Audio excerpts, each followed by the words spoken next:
একটা প্রতিবেশী দেশ আছে, আমরা আমাদের দেশ নিয়ে যত ভাবি তারা তার চেয়ে বেশি ভাবে। কথা বুঝতেছেন না? আরো ভেঙে বলতে হবে। হ্যাঁ, আমরা আমাদের দেশ নিয়ে যত উদ্বিগ্ন, এদের আরো টেনশন বেশি। বলেন আমাদের দেশে শান্তি আছে না নাই?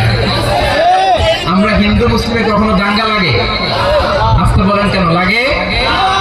ওদের পূজা পর্বণে আমাদের মাদ্রাসার ছেলেরা যে পাহারা দিয়ে চিল্লায় বলেন ঠিক কিনা?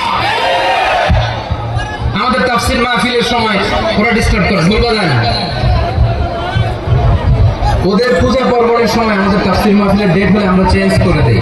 সুবহানাল্লাহ, কি সাম্প্রদায়িক সম্প্রীতির রোল মডেল। আর ওই বাংলাদেশের ব্যাপারে তারা অনেক ডিসইনফরমেশন ছড়াচ্ছিল। ভারতের অনেকগুলো গণমাধ্যম, আমি জেনারেলাইজ করবো না, আমাদের প্রতিবেশী দেশের সব গণমাধ্যমকে আমি দোষ দিতে চাই না, অনেকগুলো গণমাধ্যম তারা ডিসইনফরমেশন শেয়ার করেছে। ডিসইনফরমেশন আর মিস ইনফরমেশনের পার্থক্য আছে। মিস ইনফরমেশন না জেনে ভুল বুঝে একটা মিথ্যা বা ভুল তথ্য ছড়িয়ে দেয়, এটার ক্ষমা আছে, এটার কি আছে।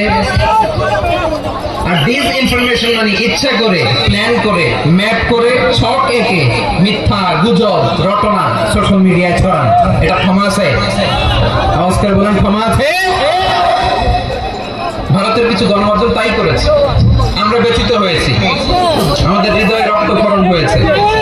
আমাদের প্রতিবেশী দেশকে বলতে চাই, আমাদের দেশ নিয়ে আপনাদের ভাবার দরকার নাই, নিজের চরকায় তেল দেন, নিজের দেশ নিয়ে ভাবেন। প্রতিবেশী দেশকে বলবো আপনারা নিজের চরকায় তেল দেন।